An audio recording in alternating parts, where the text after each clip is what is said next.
Hello friends, welcome to my channel. Friends, आज class 12 chemistry के chapter 5 पृष्ठ रसायन की शुरुआत करते हैं। तो चलिए देखते हैं पृष्ठ रसायन के हर एक महत्वपूर्ण प्रश्नों को।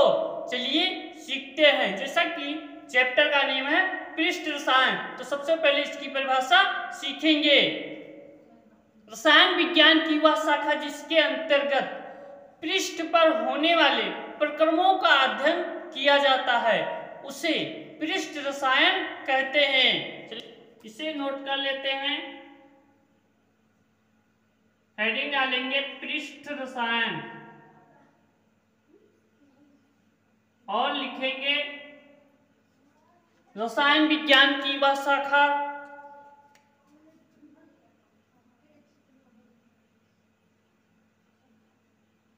रसायन विज्ञान की वह शाखा जिसके अंतर्गत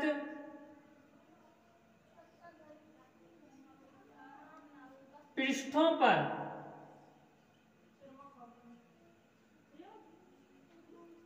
होने वाले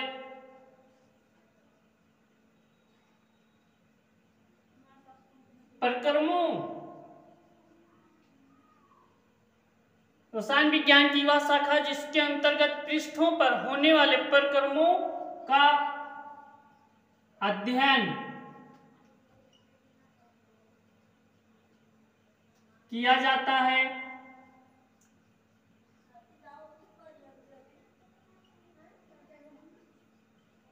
उसे पृष्ठ रसायन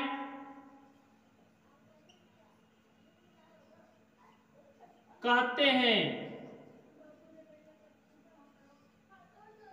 जैसा कि फ्रेंड्स पृष्ठ, आखिर पृष्ठ क्या, जैसा कि कोई पदार्थ है उसका ये जो ऊपरी सतह होता है वही उसका पृष्ठ होता है। तो चलिए आप इसे नोट कर लीजिए या फिर स्क्रीनशॉट ले लीजिए। नेक्स्ट टॉपिक की ओर बढ़ते हैं। चलिए फ्रेंड्स, नेक्स्ट टॉपिक है हमारा अधिशोषण। अधिशोषण समझेंगे। हेडिंग डालेंगे अधिशोषण।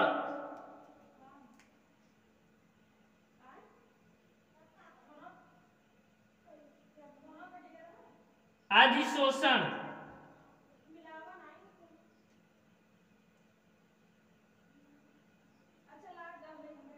किसी पदार्थ के ऊपरी पृष्ठ की सांद्रता में होने वाला परिवर्तन अधिशोषण कहलाता है। अभी हम इसका एक प्रयोग करके आपको सिखाएंगे। सबसे पहले इसकी परिभाषाएं नोट कर लेते हैं। किसी पदार्थ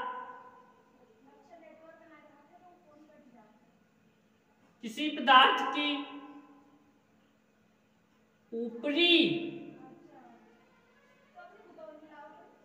ऊपरी पृष्ठ की सांद्रता में होने वाला परिवर्तन अधिशोषण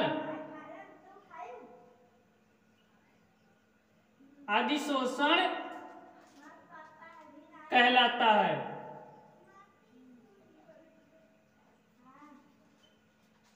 नेक्स्ट टॉपिक डालेंगे अधिशोष्य। Next heading अधिशोष्य। चलिए आप इसे नोट कर लीजिए। अधिशोषण किसी पदार्थ के ऊपरी पृष्ठ की सांद्रता में होने वाला परिवर्तन अधिशोषण कहलाता है। अधिशोषण की क्रिया में जिस पदार्थ का अधिशोषण होता है उसे अधिशोष्य कहते हैं। तो लिखेंगे इस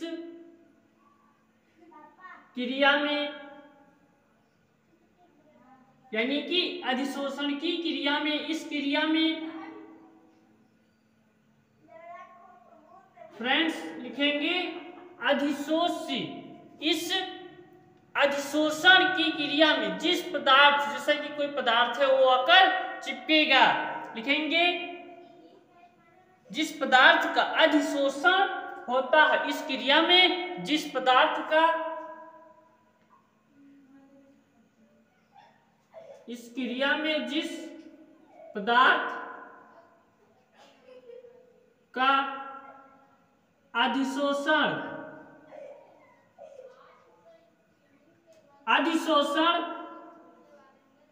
होता है उसे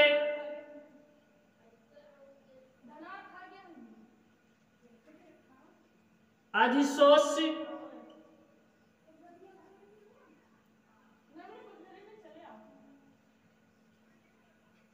कहते हैं। नेक्स्ट हेडिंग डालेंगे अधिशोषक और लिखेंगे, नेक्स्ट हेडिंग है हमारा अधिशोषक।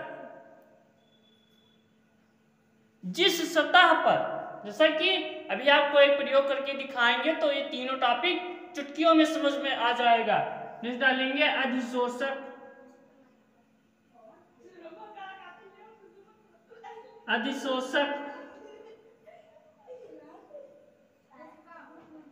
जिस सतह पर किसी पदार्थ है उसी की सतह पर, जिस सतह पर अधिशोषण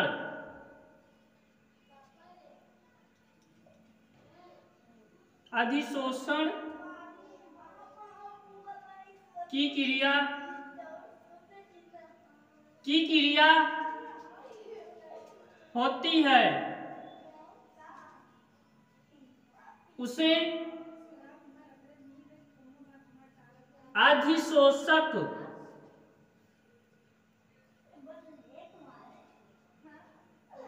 कहते हैं। चलिए इसका एक प्रयोग करते हैं। जैसा कि हमने एक गिलास और टिफिन में पानी लिया, इसमें पानी है और ये गिलास खाली है। फ्रेंड्स इस गिलास को हम इस टिफिन की पानी में डालेंगे तो इसमें जल लग जाएगा और इसे, ये हमने लिया है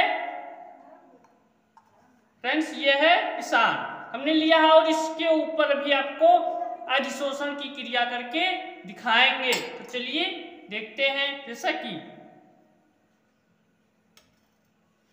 इसके ऊपर चिपका देते हैं तो देखिए अब यहाँ पर ये क्या है, गिलास इस समय अधिशोषक का कार्य कर रहा, हमारा गिलास जो है अधिशोषक का कार्य करेगा और ये जो चिपका हुआ है ये है अधिशोष्य, ये है अधिशोष्य।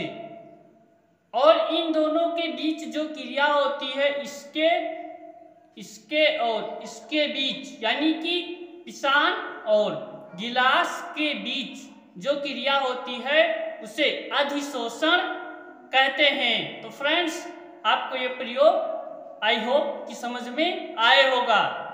चलिए अब नेक्स्ट टॉपिक की शुरुआत करते हैं।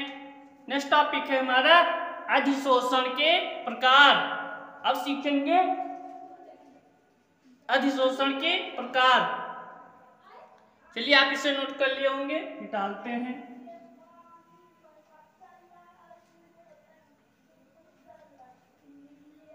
चलिए फ्रेंड्स इसे मिटालते हैं और हेडिंग डालते हैं अधिशोषण के प्रकार। अधिशोषण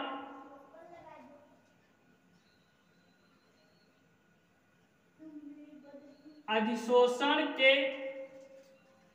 प्रकार।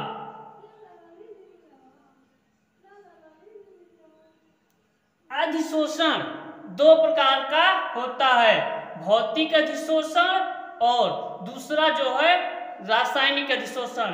भौतिक अधिशोषण क्या होता है और रासायनिक अधिशोषण क्या होता है, इसके बारे में हम आपको डिटेल से सिखाएंगे। तो चलिए देखते रहिए। फर्स्ट डालेंगे भौतिक अधिशोषण,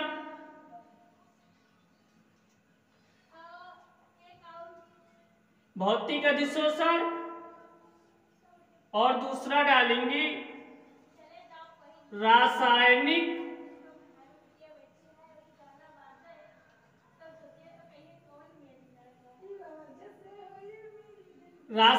अधिशोषण। ये दोनों टॉपिक अपने आप में बहुत ही महत्वपूर्ण है, भौतिक अधिशोषण और रासायनिक अधिशोषण। ये बोर्ड एग्जाम में पूछा जा सकता है। चलिए सीखते हैं भौतिक अधिशोषण। भौतिक अधिशोषण हेडिंग डालेंगे, भौतिक अधिशोषण हेडिंग डाल लीजिए। भौतिक अधिशोषण हेडिंग डाल के आपको लिखना है ऐसा अधिशोषण जिसमें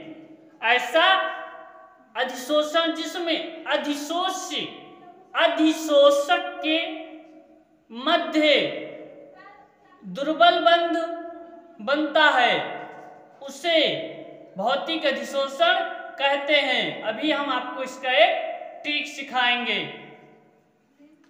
सबसे पहले इसे नोट कर लीजिए। लिखेंगे ऐसा अधिशोषण,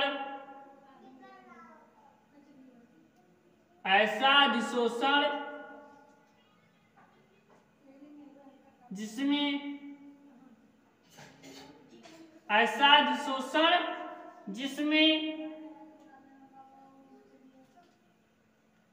अधिशोष्य, अभी आपको बताए हैं अधिशोष्य क्या है। शोष्य, अधिशोषक,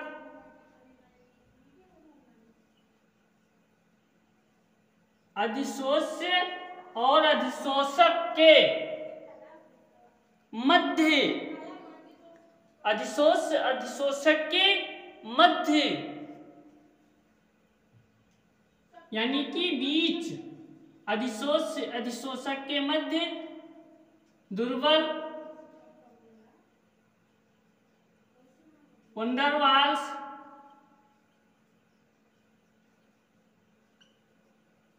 बंध बनता है, उसी भौतिक अधिशोषण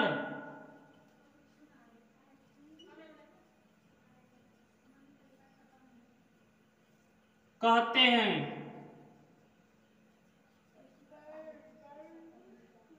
ऐसा अधिशोषण जिसमें अधिशोषक के प्रति दुर्बल वंडरवाल्स बंध बनाता है, उसे भौतिक अधिशोषण कहा जाता है। नेक्स्ट डालेंगे रासायनिक अधिशोषण।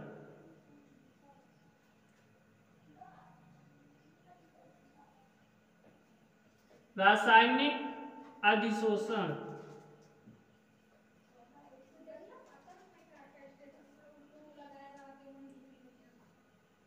चलिए आप इसे नोट कर लीजिए या फिर स्क्रीनशॉट ले लीजिए, आपको हम नेक्स्ट टॉपिक सिखाते हैं।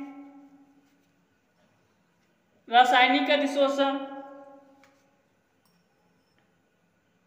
चलिए फ्रेंड्स जस्ट इसका उल्टा, ऐसा अधिशोषण जिसमें अधिशोषक के प्रति प्रबल वंडरवाल्स बंध बनाता है, उसे रासायनिक अधिशोषण कहते हैं। चलिए फ्रेंड्स, ऐसा अधिशोषण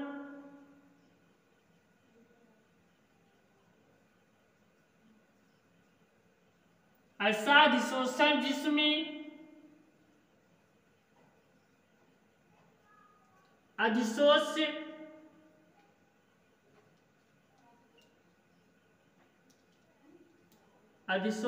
अधिशोषक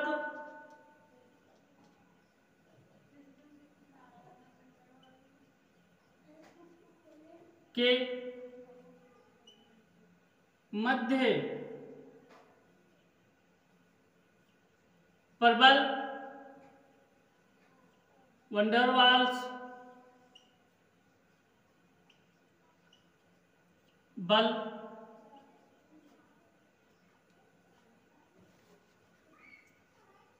प्रबल वंडरवाल्स बल। सॉरी फ्रेंड्स, पसीना बहुत हो गया था, थोड़ा सा पूछ लेते हैं। प्रबल वंडरवाल्स बल लगता है उसे रासायनिक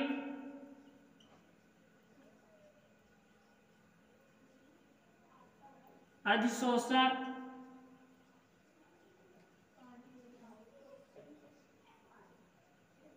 कहते हैं। चलिए आप इसे नोट कर लीजिए या फिर स्क्रीनशॉट ले लीजिए। नेक्स्ट टॉपिक सीखते हैं।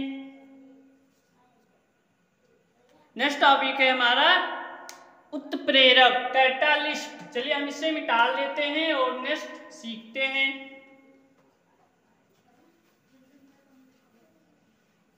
और हेडिंग डालेंगे उत्प्रेरक और लिखना प्रारंभ करेंगे।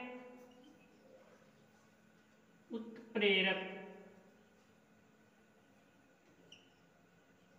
उत्प्रेरक की क्या परिभाषा होती है? वह पदार्थ जो रासायनिक अपक्रिया में भाग नहीं लेते किंतु रासायनिक अपक्रिया की वेग यानी कि चाल को बढ़ा देते हैं, उसे उत्प्रेरक कहा जाता है।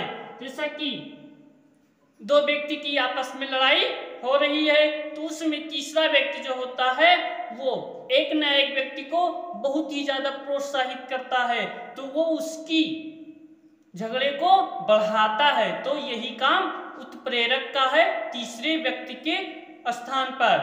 तो चलिए देखते हैं।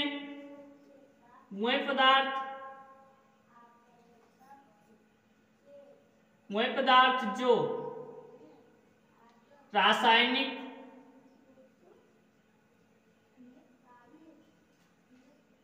अभिक्रिया में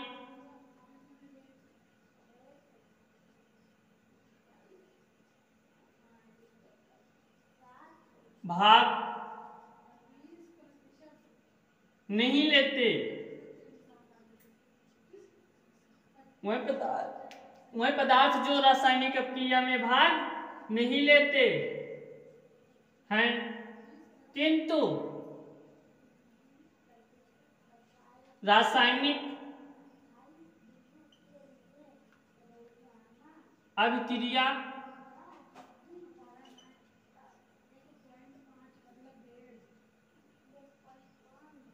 की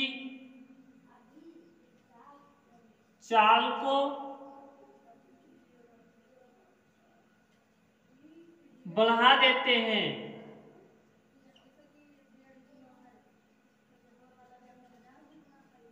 उसे उत्प्रेरक कहते हैं। चलिए आप इसे नोट कर लीजिए। अभी उत्प्रेरक के प्रकार आपको सिखाते हैं। चलिए उत्प्रेरक वर्धक और उत्प्रेरक विष के बारे में आपको सिखाते हैं।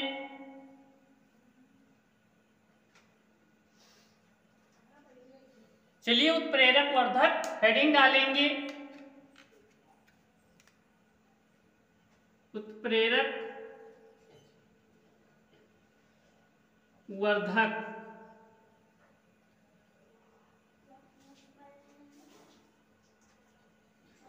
वह पदार्थ जो स्वयं उत्प्रेरक नहीं होते किंतु अपनी उपस्थिति में उत्प्रेरकों की क्रियाशीलता को बढ़ा देते हैं, उसे उत्प्रेरक वर्धक कहा जाता है। लिखेंगे वह पदार्थ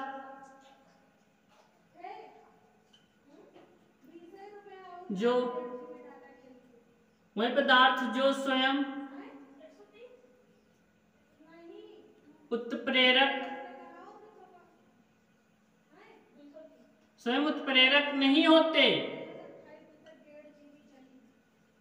स्वयं उत्प्रेरक नहीं होते हैं, किंतु अपनी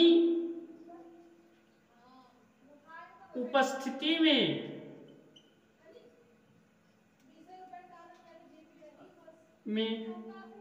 किंतु अपनी उपस्थिति में उत्प्रेरकों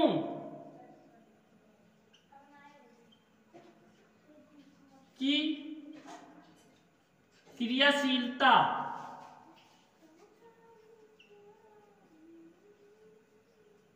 को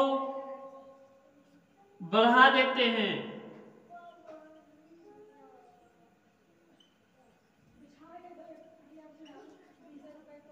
उसे उत्प्रेरक वर्धक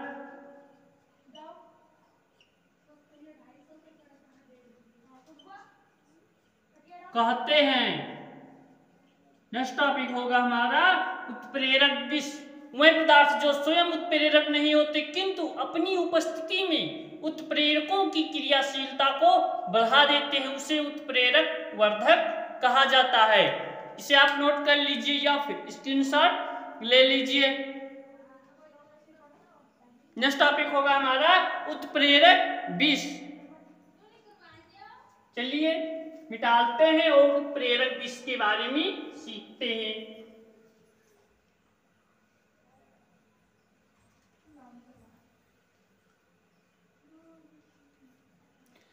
वे पदार्थ जो उत्प्रेरकों की क्रियाशीलता को कम या नष्ट कर देते हैं उसे उत्प्रेरक विष कहा जाता है। डालेंगे हेडिंग उत्प्रेरक विष और लिखेंगे वे पदार्थ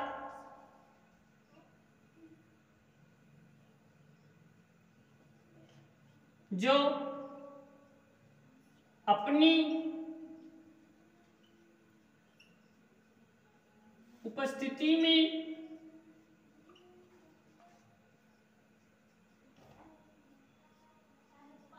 उत्प्रेरकों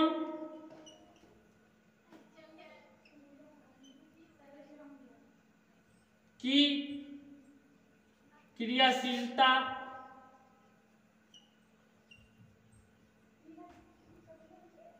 कम या नष्ट कर देते हैं